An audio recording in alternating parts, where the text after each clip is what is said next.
मुंडे देशमुखांची जुगलबंदी महाराष्ट्रानं पाहिली आहे, पण यावेळेस विलासरावांसाठी महत्वाची व्यक्ती होती ती राज ठाकरे। खरं तर एकमेकांना पाण्यात पाहिलेले हे नेते आज मात्र एकमेकांच्या बाजूला बसून दिलखुलास दाद देत होते। विलासरावांनी मराठीवर मार्मिक टोलेबाजी केली। एकमेकाचं कायम वस्त्रहरण करणारी मंडळी आज एकत्रितपणानं वस्त्रहरणाचा प्रयोग बघतायत।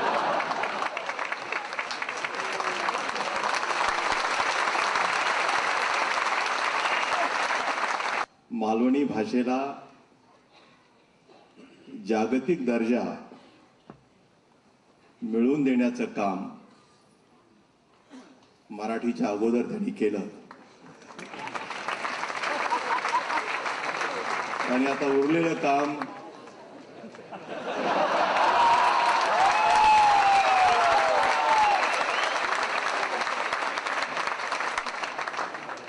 आता कोण करेल हे मी सांगायची गरज नाही,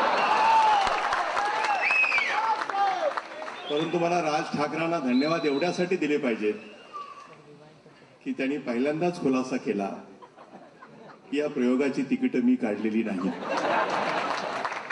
नाहीतर ही शंका घेऊनच आम्ही दिल्लीला गेलो असतो। शेवटचा किल्ला लढवायची वेळ आली ती सुशील कुमार शिंदेंवर। देशमुख शिंदे म्हणजे दो हंसों का जोडा, पण शिंदेंनी आज चिमटा घेतला तो मुंडेंसहित सगळ्याच नेत्यांचा। रंगभूमीवरील सर्व कलाकार,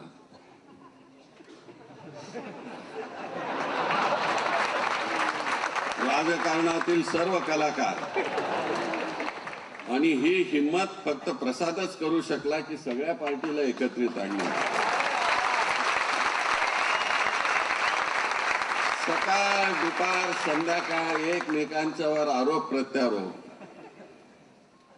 पण सायंकाळी 21 तारखेच्या 21व्या शतकामध्ये 6 वाजल्यापासून कुठेतरी दिसतो का कुठला वाद? मुंडे साहेब असताना सुद्धा दिसत नाही वाद।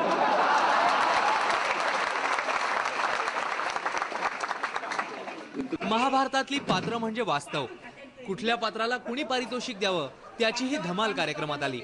धृतराष्ट्र मुंडे, शकुनी विलासराव आणि भीम राज ठाकरे अशा जोड्या जमल्या।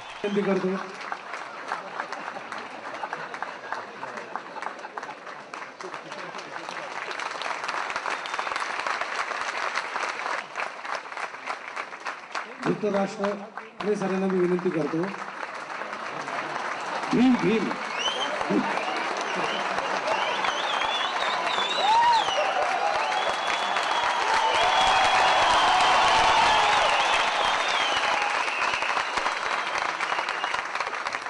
अमित भंडारी, स्टार माझा, मुंबई।